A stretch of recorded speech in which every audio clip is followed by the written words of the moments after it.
Loin d'ici, dans un village appelé Sembaya, vivait une femme nommée Fatoumata, une femme si belle que l'on disait que son visage pouvait arrêter le temps. Les hommes parlaient d'elle à voix basse, les femmes aussi. Même les enfants murmuraient son nom quand ils croyaient que personne ne les écoutait. Quand Fatoumata se réveillait le matin, c'était comme si tout le village se réveillait avec elle. Au moment où elle sortait balayer la cour, des hommes se tenaient déjà à sa porte, certains avec des paniers de mangue, d'autres avec des chèvres, d'autres encore avec des bijoux du marché. Ils attendaient, transpirant sous le soleil, juste pour apercevoir son visage. Sa mère, Yandé, ne les chassait jamais. Elle sortait en souriant, fière et vive, ses mains rapides à ramasser chaque cadeau. Et peu importe combien de fois Fatoumata disait « non, merci », d'autres hommes revenaient encore. Chaque jour, c'était la même chose. Doucement, les hommes appelaient en son nom. Ils lui promettèrent de l'or, des terres, l'amour. Et chaque jour, Fatoumata secouait la tête, polie et silencieuse, jamais impolie, jamais intéressée. Certains disaient qu'elle était timide, d'autres disaient qu'elle était fière, et d'autres encore, ceux qui aimaient les commérages, disaient qu'elle n'était pas humaine. « C'est un esprit du fleuve », chuchotait une vieille femme au marché. Sa mère l'a trouvée flottant dans une calebasse, disait une autre. Et quand quelqu'un riait, la vieille femme sifflait. Alors dis-moi comment une femme aussi vilaine que Yandé aurait-elle pu donner naissance à une telle beauté? Et les gens reconnaissaient qu'elle n'avait pas tort. Yandé n'était pas connue pour sa beauté. Son visage était long et dur, ses yeux petits et froids, mais elle était riche, plus riche que quiconque à Sembaya grâce à sa fille. Les prétendants venaient de loin, remplissant la cour de beaux tissus, de bétail, de sacs de sel. Yandé vendait, échangeait, investissait, sa maison grandissait chaque année, mais cette maison avait quelque chose d'étrange. Aucun rire n'en sortait. Fatoumata n'avait ni père, ni frère, ni sœur, seulement sa mère. Et même si Yandé souriait aux villageois, personne ne l'aimait vraiment. Pourtant, le village aimait parler. On disait que Fatoumata avait déjà été fiancée 2 fois. Le premier homme, un jeune cultivateur, était mort soudainement, juste avant le mariage. Le second, un soldat, s'était noyé dans le fleuve peu après lui avoir offert un bracelet d'or. Les gens murmuraient, mais Yandé fit taire les rumeurs avec des cadeaux pour les anciens, de l'argent pour le prêtre, et bientôt, tout le monde se tut.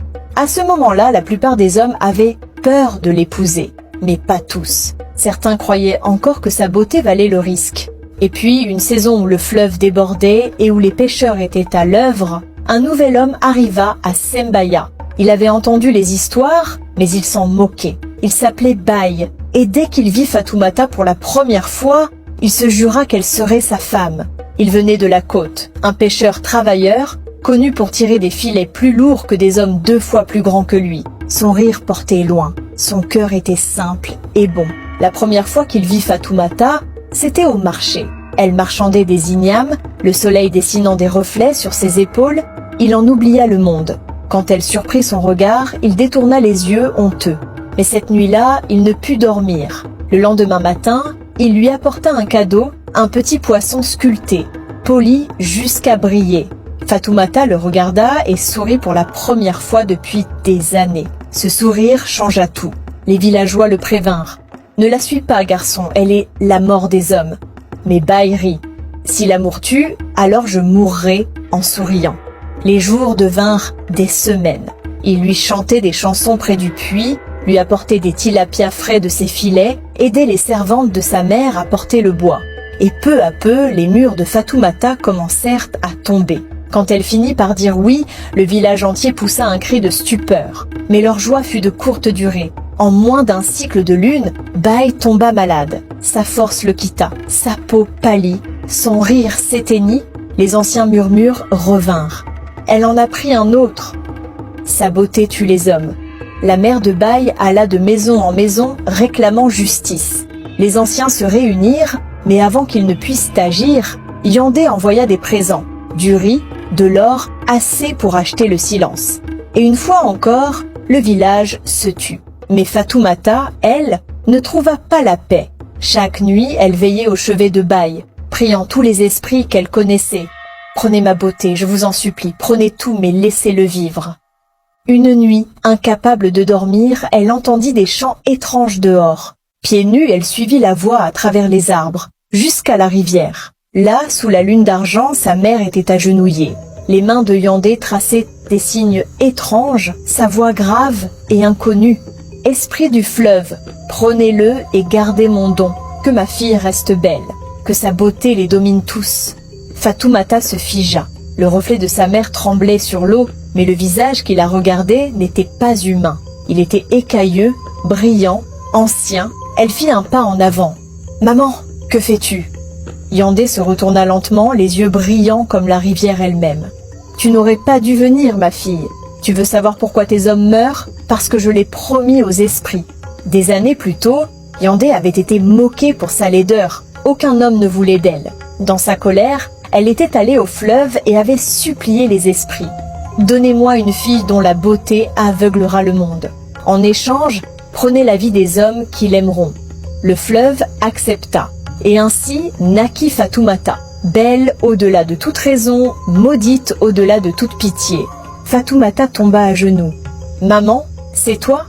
Sa mère hocha la tête. « C'est le prix de la beauté, dit-elle calmement comme si elle parlait d'une chose sans importance. » Fatoumata, horrifiée, sanglotait. « Non, cela doit cesser, les gens meurent à cause de moi. » Yandé sourit tristement. « Je suis désolée, ma fille, mais ce qui a été donné ne peut être repris.